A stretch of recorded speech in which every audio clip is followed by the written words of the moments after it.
Salve galerinha dos segundos anos, estamos aqui agora em casa, né, sem rede mais, só na rede de internet mesmo. Então gente, gravando esse vídeo aqui como um suporte, eu enviei para vocês aí uma atividade, já com explicaçãozinha de como é para ser feito, do que a gente vai fazer. Isso eu já mandei para o grupo de vocês. E aqui eu vou usar esse vídeo para dar uma relembrada em todo o assunto que a gente viu até aqui, já que a gente já está aí há mais de 2 semanas parado, então a gente relembrar tudo que foi visto até esse ponto, tá? Então vamos lá.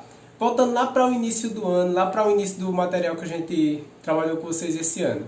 Quem tiver com um livro vai ser bom para ajudar nas atividades, mas quem não tiver, até as anotações do caderno já são suficientes, tá? A gente vai voltar lá para o início do ano, da gente começou a falar de taxonomia sistemática, ou seja, classificação dos seres vivos, nomenclatura científica, aquela coisa toda. Então essa atividade vai começar de lá do iniciozinho do ano. Cafezinho, estou gravando aqui na quinta à tarde, vocês estão recebendo aí na sexta. Então, taxonomia e sistemática são áreas da biologia responsáveis por classificar, por organizar os seres vivos em grupos. E por que há a necessidade de classificar os seres vivos? A gente discutiu isso lá atrás, quando a gente viu que nomes populares, ou seja, nomes dados por as pessoas de forma geral, eles variam muito de uma região para outra. O que acaba acontecendo é que cria-se uma confusão, onde às vezes um bicho, uma planta, enfim, um ser vivo, ele é conhecido num lugar por um nome e em outra região aquele mesmo ser vivo é conhecido por outro nome. Então acaba que se você escreve, por exemplo, um texto, um artigo, um livro, que vai ter uma ampla distribuição, em vários locais ninguém vai conhecer aquele ser vivo que você está tratando. Então vira uma confusão. Por isso a necessidade de se colocar nomes científicos.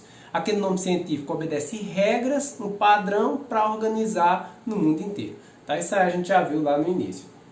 E aí a gente tem as categorias taxonômicas. Né? Reino, filo, classe, ordem, família, gênero e espécie. São aquelas 7 categorias taxonômicas. Eu passei até um macetezinho para vocês lembrarem, né? Juntando tudo ali, o início de cada palavra, a gente forma o termo reficofage, que aí reino, filo, classe, ordem, família, gênero e espécie. Fica fácil da gente lembrar. Aqui, dessa forma, estão citados dos mais gerais, reino, mais geral, por exemplo, reino planta e reino das plantas. São todas as plantas que existem no planeta, tá? Para o mais específico, que é a espécie. Então, a gente vai ter aí o reino, grupo mais geralzão, reino, depois o filo já um pouquinho mais específico, as classes, até a gente chegar lá em espécie, que é a categoria taxonômica mais específica, né, que está designando um grupo seleto de seres vivos com determinadas características, tudo bem descritozinho, como a gente vai ver daqui a pouco. Então, a gente viu essa parte. Depois a gente viu a parte de evolução, a gente vê a evolução no ensino médio dividida em 3 blocos, né? Uma introduçãozinha básica lá no primeiro ano, no segundo ano a gente já aprofunda mais o conceito, no terceiro que a gente bota pegado mesmo, que a gente tem um bimestre inteiro só de evolução. E aqui, no segundo ano, a gente viu a parte de evolução, onde eu fiz um texto para vocês lá, uma explicação geral, e depois a gente fez aquela dinâmica em sala. Quem estava lá no dia lembra, né, que a gente dividiu a sala como se tivesse sido dividida por um isolamento geográfico. No meu exemplo lá era um rio. E vocês, cada pessoa lá da sala simbolizava como se fosse um organismo. Né? Cada sala foi um diferente. Então, por exemplo, teve uma sala que foram ratinhos. Então os ratinhos, a população de ratinhos daquela região foi dividida por um isolamento geográfico. No exemplo, um rio. Eu lembro que teve uma sala que foi Tatupeba, né? A galera vai nas ideias e aí cada sala é um bichinho. Então, quando a gente tem um isolamento geográfico, no meu exemplo um rio, mas pode ser qualquer coisa que divida uma população em 2 ou mais grupos, certo? Pode ser uma cadeia de montanhas, pode ser uma temperatura diferente, pode ser uma distância grande. Qualquer coisa que divida uma população em 2 ou mais grupos, a gente chama isso de isolamento geográfico. Então, aquele isolamento geográfico faz com que aqueles 2 grupos ali separados, 2 ou mais grupos, não tenham contato um com o outro. E a gente está falando de contato reprodutivo mesmo, né? Então, quando a gente tem um isolamento geográfico, algo que isole 2 grupos, faz com que aqueles grupos comecem a se especificar, comecem um processo de especiação. Esse é o termo, né? O que a gente viu de novidade de evolução lá do primeiro ano para o segundo, é a especiação, que é o processo de formação de novas espécies, só que ela ocorre ao longo de muito tempo. Por isso que não é percebido tão facilmente em 1 ou 2 gerações, né? No tempo de vida humano, a gente não tem como perceber na maioria das espécies, né, a especiação ocorrendo.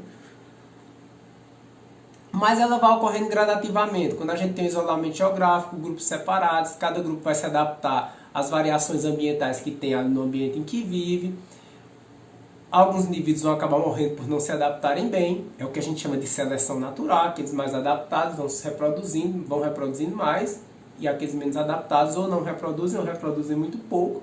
É a seleção natural aí atuando, conceito que a gente já tinha lá do primeiro ano. E ao longo do tempo, essas populações começam a se tornar tão adaptadas à sua realidade, ao seu local, que a gente tem uma diferenciação. Um grupo torna-se tão diferente do outro que a gente tem aí então o processo de especiação ocorrendo. Isso depois de milhares de gerações, obviamente. Se milhares de gerações depois, milhões de anos depois, aquele isolamento geográfico desaparece, por exemplo, aqui no meu exemplo um rio, essas espécies voltam a ter contato, mas elas não se reconhecem mais como da mesma espécie. Se elas não se reconhecem, a gente teve um processo de especiação e agora nós temos duas espécies do que antes era uma. E essa que antes era uma, a gente passa a chamar lá a partir de agora de espécie ancestral, porque ela deu origem a duas espécies novas. Tá? Bem rapidinho só para a gente relembrar. A gente viu que nem sempre as espécies se diferenciam totalmente. Às vezes esse isolamento não dura tempo suficiente, as espécies ainda reproduzem entre si e tal. Daí a gente já puxou o conceito de espécie, que diz que a espécie é um grupo de indivíduos semelhantes entre si, que em condições naturais, né, no ambiente natural, eles conseguem reproduzir. Não só isso, mas conseguem reproduzir e produzir descendentes férteis. Essa definição tem uma implicação muito grande com o que eu acabei de falar, de especiação. Por quê? Se a especiação não durou tempo suficiente, a gente não tem espécies distintas. Eles ainda cruzam entre si, então não é espécie distinta, são só raças. Se cruzarem entre si ainda e produzirem descendentes férteis. Tem exemplos que estão no meio do caminho aí, né? Como o exemplo do leão e do tigre, que embora vivam em locais totalmente diferentes na natureza, mas em um ambiente artificial, no zoológico, por exemplo, eles se encontram, cruzam entre si. E às vezes ainda produzem descendente fértil, embora a maioria dos descendentes sejam estéreis mesmo. A espécie do jumento e do cavalo, que a gente também falou aí, né, que cruzam, mas o descendente que é produzido é estéril. Então são espécies que já se separaram, mas ainda cruzam entre si. Mas lembrando que o conceito de espécie diz que tem que cruzar entre si e produzir descendentes férteis. Ok? Dê uma olhadinha nesse conceito, vocês têm lá anotado, eu detalhei ele nas explicações que eu fiz, então estou só relembrando aqui rapidinho. Já para o final agora, já perto da nossa parada aí da quarentena, a gente teve os grandes grupos de seres vivos, quando a gente falou ali principalmente dos reinos, né? Os 5 reinos na classificação atual, que está mudando aí, mas a gente tem aí 5 reinos. Começando dos reinos de organismos mais simples para os de organismos mais complexos. Reino Monera, reino das bactérias, né? Reino onde a gente tem ali seres vivos unicelulares, procariontes. O reino protista é o reino das amebas, dos protozoários, né? A gente já tem uma célula eucarionte, mas eles ainda são unicelulares, ainda são bem simples. Reino fungi, um reino ali criado para agregar aqueles seres vivos que parecem plantas, mas tem características de animal também. São os fungos. O maior exemplo que a gente tem são os cogumelos, que é bem visível, né? Bem fácil da gente identificar pelo formato característico, mas até mesmo o fungo que faz mofar o pão, o arroz, que a gente esqueceu fora da geladeira, eles também são fungos. E aí, no reino fungi, a gente já tem uma parte deles que é unicelular e outros indivíduos que são pluricelulares, exemplos cogumelos.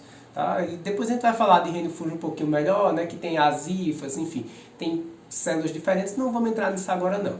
Então vamos lembrar assim, tem indivíduos unicelulares, indivíduos pluricelulares no reino fungi. A gente já tem uma célula eucarionte, que já tinha desde o reino protista também, não é novidade. A gente já tem uma complexidade um pouquinho maior, tá? Reino Plantae, ou reino Plantae, né? A pronúncia aí tanto faz. No reino Plantae a gente tem todos os vegetais, todas as plantas que existem no planeta. Será assunto nosso no segundo bimestre. Logo, logo aí, já que agora a gente vai ficar aqui nesse formato online, então logo, logo a gente está puxando já o reino Plantae. O reino das plantas, então, já apresenta indivíduos que são, tem uma célula eucarionte também, que não é novidade. Agora, a gente só tem no reino planta indivíduos pluricelulares, a gente não tem planta unicelular, a gente tem alga unicelular. Mas aí a alga, ela, apesar de ser um ancestral das plantas, mas ela é lá do reino protista, tá?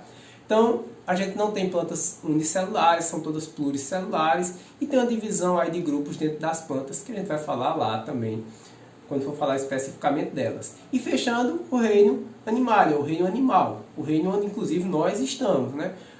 O reino que congrega todos os animais do nosso planeta e que também é dividido em filos e tal, que a gente vai falar lá na frente. Seria o assunto dos seminários de vocês. Não sei como é que vai ficar aí o seminário agora com essa paralisação, a gente não sabe quando volta, mas enfim, reino animália são todos os grupos de animais, todos os filos animais lá estão dentro do reino animália, ok?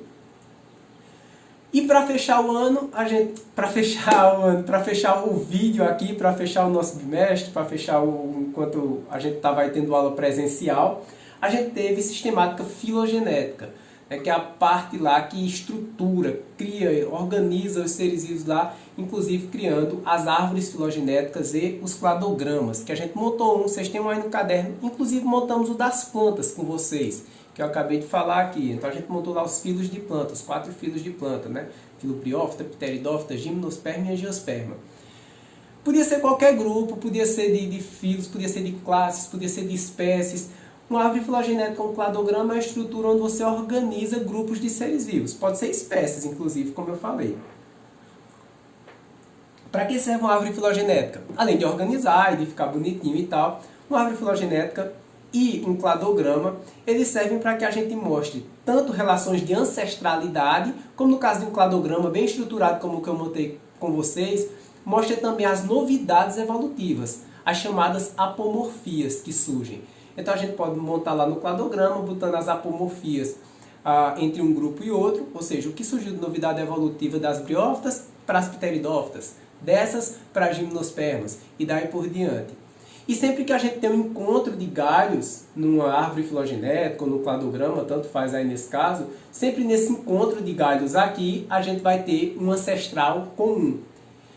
Lembra lá do que eu falei de especiação, nessa aula mesmo aqui com vocês no YouTube. O que foi que eu falei de especiação? A gente tem uma espécie, ela é dividida ali por um evento de especiação, no nosso caso com isolamento geográfico, mas nem sempre precisa de isolamento geográfico. Mas ocorre um evento de especiação e esse grande grupo aqui, ao longo do tempo, se divide em 2 espécies distintas. Agora, esse grupo original passou a ser chamado de grupo ancestral, ou de espécie ancestral. Então, sempre que a gente tem um evento de especiação, olha só, a gente tem um ancestral aqui, antes de dividir tudo. Por isso que quando a gente monta lá a árvorezinha filogenética, vamos dizer que está aqui um cladograma, sempre que existe aqui uma união entre 2 grupos, a gente está, na verdade, nesse ponto aqui, mostrando o quê? Mostrando uma espécie ancestral, um grupo ancestral, tá? Voltando lá na população ancestral, que deu origem a essas 2 ou mais que a gente está falando aí. E aí, entre um grupo ancestral e outro, a gente tem as novidades evolutivas que vão surgindo ao longo da história evolutiva de uma espécie, de um grupo, de um reino, enfim, do que a gente estiver organizando aí no cladograma, tá? Dê uma olhadinha no caderno, quem tiver com o livro dê uma olhadinha também. A atividade sugerida foi enviada para vocês. Espero que dê tudo certo. Fiquem bem, gente. Fiquem perto das pessoas que vocês gostam. Reflitam sobre tudo na vida. É um momento para isso. E estudem, né? Também é um momento para a gente estudar. Por isso que a gente está aqui. Beleza? Grande abraço a todos e tchau!